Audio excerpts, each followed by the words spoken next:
Welcome to the Pageant Gal podcast, the show where powerhouse women like you learn to own your confidence and leadership, dominate the pageant stage, and even turn your pageant passion and experience into a thriving business. I'm your host, Maria, the Pageant Gal, a 5-time title holder and full-time international elite pageant and business coach. Chin up, crown on, and welcome back to the Pageant Gal podcast. My queens, we are talking everything to help you conquer pageants, business, and life. And I am your host, Maria, the Pageant Gal. And today we're going to talk about how you are going to win every single pageant interview, how you are going to nail your pageant interview every single time. That is going to be the gateway to you winning the crown. And not only that, mastering interview skills is something that you can take with you in so many areas of life, especially your career. I can't tell you how many clients have told me that through working with me in their interview has led to not only them getting their dream job, them getting paid promotions, but just having them have different opportunities when it comes to media, when it comes to education, because of the way that they're able to articulate themselves. So this is a skill that is going to change your life. And if you know me, I'm a 5'2", tiny little person, all the way from Windsor, Ontario, a gal who found pageants because she wanted to find herself. She wanted to wear pretty dresses, she wanted to meet friends, and go into her community. And little did anybody know that I was about to walk into my very first ever pageant interview, the second pageant that I ever competed in, and absolutely blow everybody out of the water. And I don't say that to be mean. I say that because it is true. I say that because the point difference between me and the person who had the second best interview was nowhere close.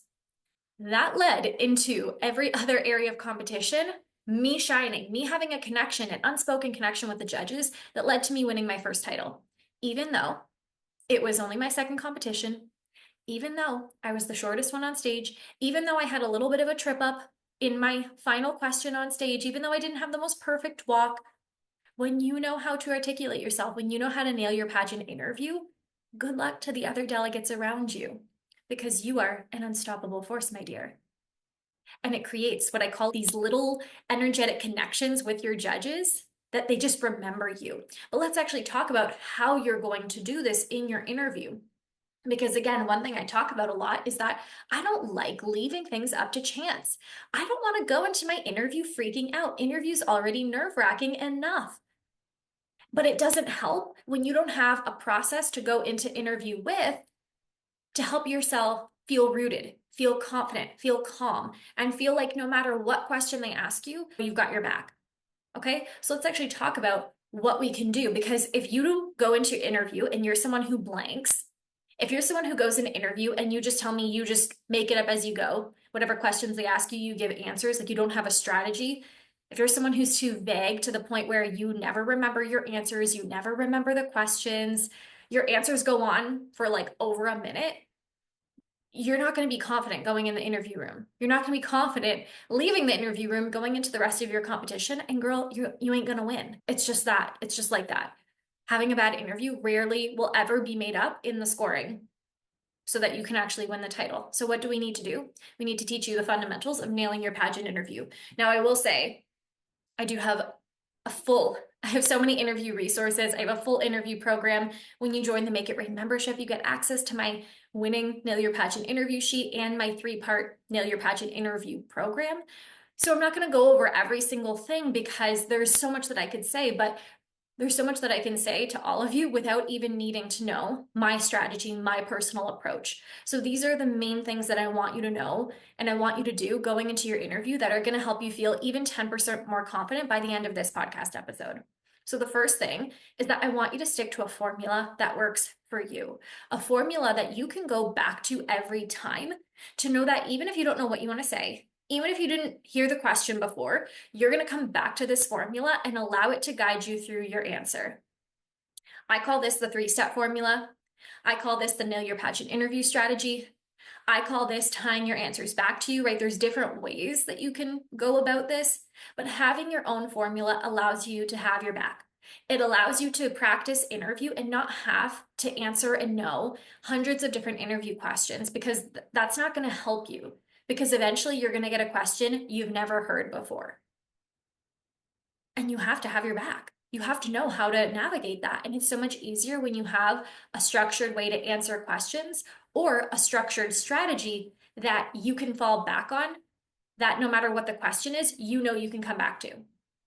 I teach all of my clients how to do this because, again, interview is actually very simple. It's about connecting the dots for the judges, why you are the best fit. That requires you to answer their questions and tie yourself into it and share your qualifications and to share your personal aspects about you. Because anybody can say anything else, but not everybody can say the personal stories and qualifications that you have. So find your structure, find your formula, find your way of answering questions that allows you to go into interview realizing that no matter what question they ask you, you've got your back. You're going to be able to handle it. You know what you're going to talk about. And the strategy, structure, or formula, whatever it is you want to call it, again, there's different ways to go about this. It should also allow you to walk out of that interview and remember what you shared. So stick to a simple formula, right? Do not overcomplicate your interview. Don't overcomplicate it by needing to practice hundreds of questions. Don't overcomplicate it by having dozens of stories you're sharing. Have a core few set of stories that you want to share. Have your way of answering questions that works for you, and commit to practicing those things every time. Okay? Stick to a simple formula. The second thing I want you to do in interview, because while the first one, formulas and strategies, are much more tangible and actionable, half of your interview is unspoken. It's your energy. And there's nothing worse in interview than you not being able to stay calm and composed. You letting the nerves, the anxiety take over and not being able to speak clearly, not being able to rely on the strategy and formula that you created.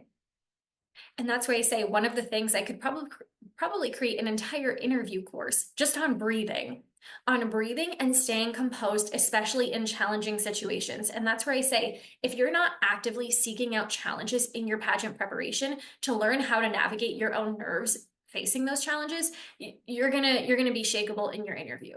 You're gonna get a question you're not used to. You're gonna have a judge who's giving you stank face, and you're gonna be all up in arms about it. You have to learn how to stay calm and composed, especially under pressure.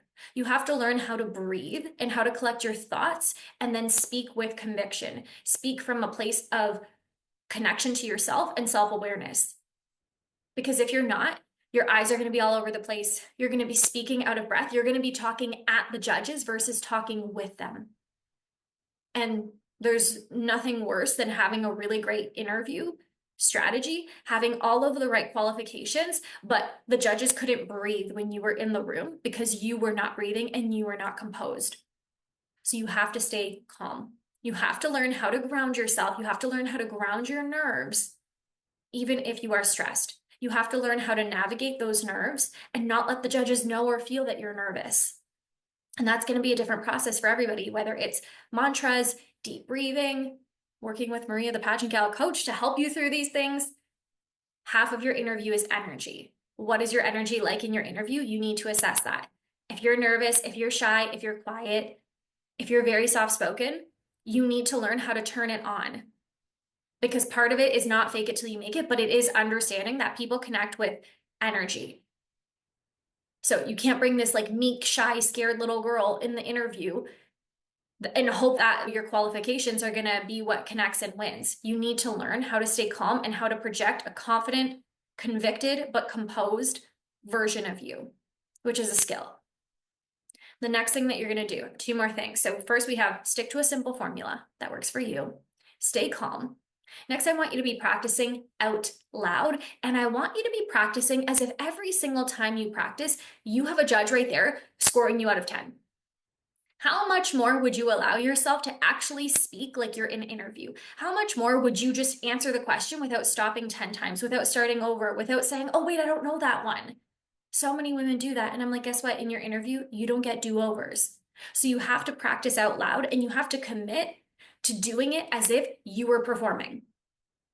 The more comfortable you can be practicing out loud, hearing yourself speak, hearing yourself form thoughts and sentences and go back to your strategy and hear your energy and be able to listen to what you're saying and then assess and evaluate, okay, how did that sound? How did I feel?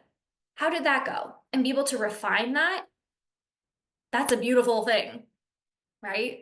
It's beautiful. It's amazing when you're able to practice with coaches and when you're able to practice with other people. it's incredible, right? Yes, do the mock interview. Yes, practice with your mom or your best friend. But not only do I want you practicing, I want you to listen to yourself.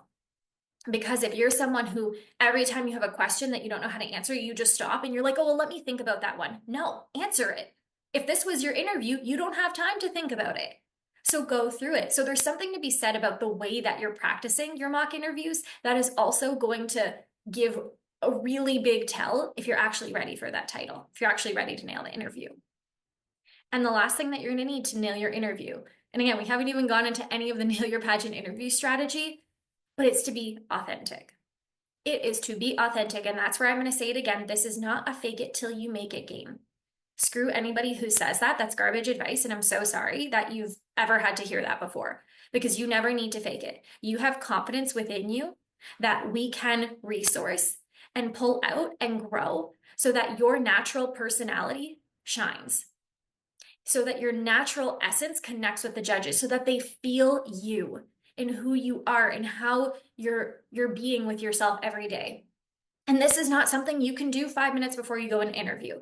If you're not someone who is actively growing and connecting with your confidence every day, yeah, you're going to have to fake it going into interview. And that's why a huge part of what we do in my world and in my work is helping you understand and how to build confidence within yourself in all areas of life. Because I always say you're only ever performing at the lowest level of confidence you hold in any area of your life.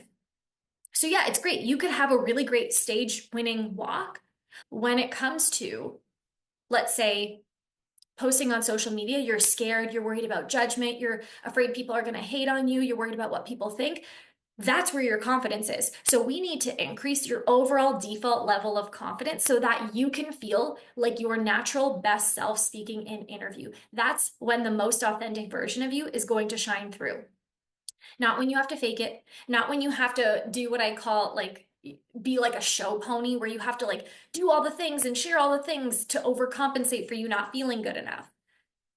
Judges connect with women who are real, with women who are authentic, with women who are connected to a confidence that is like overflowing, where they just love themselves and know who they are. Pageant Gal, I want you to know that winning best in interview and having an interview that gets you a 10 out of 10 with connection to your judges every time is within your control. You don't need to change yourself. You need to own more of what you're bringing to this title. You need to bring more of what you're bringing of what you bring to the table. You need to not look at the judges as these big, scary people who hold all the power. You hold the power. You are the queen. What do you need to do? We need to have a simple and easy to implement formula and strategy. We need to teach you how to stay calm. We need to get you practicing out loud as if this is your performance. And we need to help you connect to your inner, confident, authentic self every single day in every aspect of your life. That's truly how you win an interview. That's how I have been the shortest person on stage, the youngest person on stage, the least experienced person on stage, the person who doesn't have the perfect look where my hair was flat or messy or I tripped up on my words. But yeah, I've still been able to win because I nail that interview. I turn the butts off of those judges and they remember me. They don't just remember me, they fall in love with me. And they see me the next time and they're like, oh, she could do this a little bit better, but damn, I still love her. And that's why my scores remain high throughout the rest of competition. And that's how you're going to do the same as well. So if this helped, if this episode helped you, if you found this valuable, please let me know on Instagram at the Pageant Gal. If you want support in creating your own Nail Your Pageant interview strategy, then you need to be in the Make It Rain membership because that's where you're going to get access to my Nailing the Interview course, my Nailing the Interview cheat sheet, and so many other incredible resources that I put together so that interview does not feel scary and that you can go in feeling so confident and unshakable no matter who your judges are, no matter how long your interview is, no matter what they ask you. You know you are the queen and you are here to nail it. Okay, I will chat with you all in the next one.